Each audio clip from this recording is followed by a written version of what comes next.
শবে বরাতের করণীয় বর্জনীয় সম্পর্কে জানতে চাই। শবে বরাত যেটাকে আমরা বলছি হাদিসের ভাষায় মূলত লাইলাতুন নিসফি মিন শাবান বা মধ্য শাবানের রাত।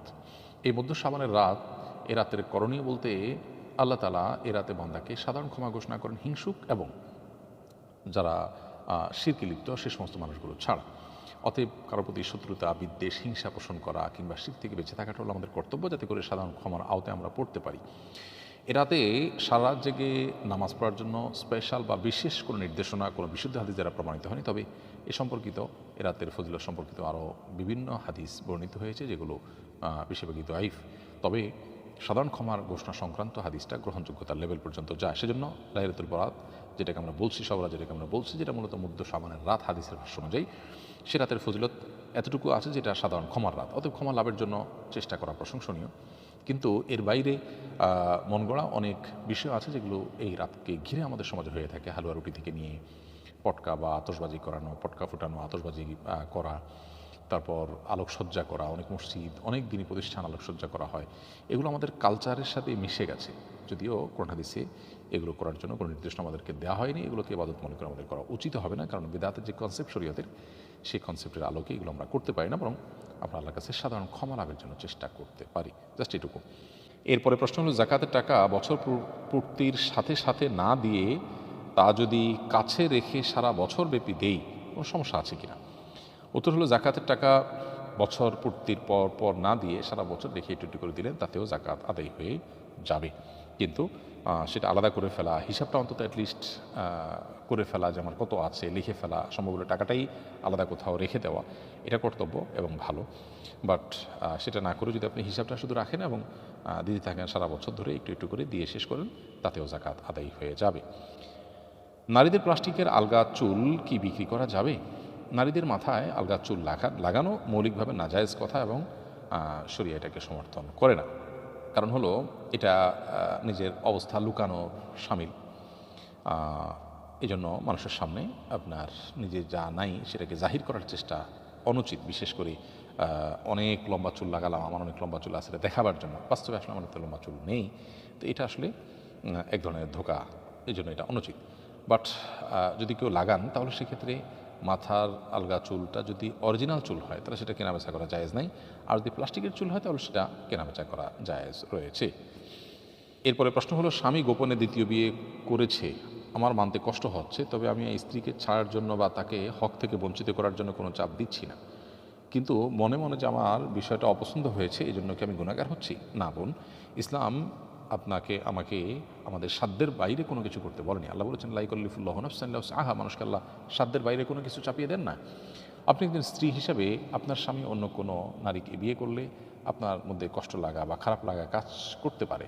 আপনি স্বামীকে একান্তে পেতে চাইবেন, সেখানে আরেকজন সেখানে সে অংশীদার হবেন, সেটা আপনার কাছে ভালো নাও লাগতে পারে। এর কারণে আপনার ইমানের কোনো ক্ষতি হবে না।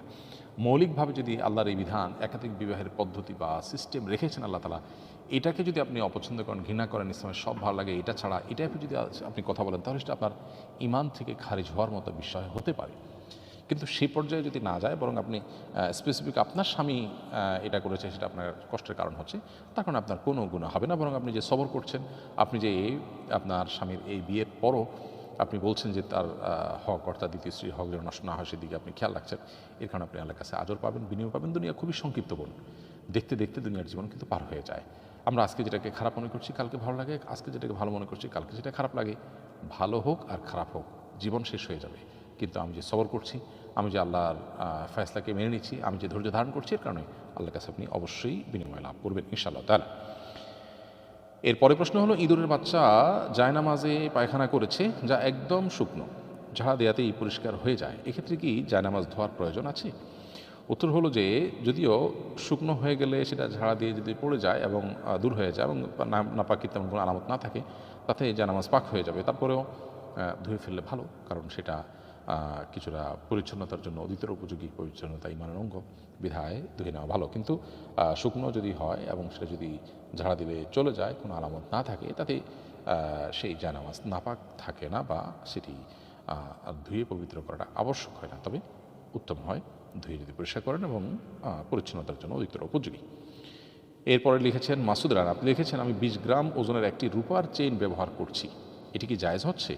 ভাই মাসুদ রানা, পুরুষের জন্য রূপা হিসাবে ব্যবহার করতে চাইলে আংটি ব্যবহার করতে পারেন এবং সেটা 4.5 গ্রাম ওজনের হবে, এর বেশি হবে না।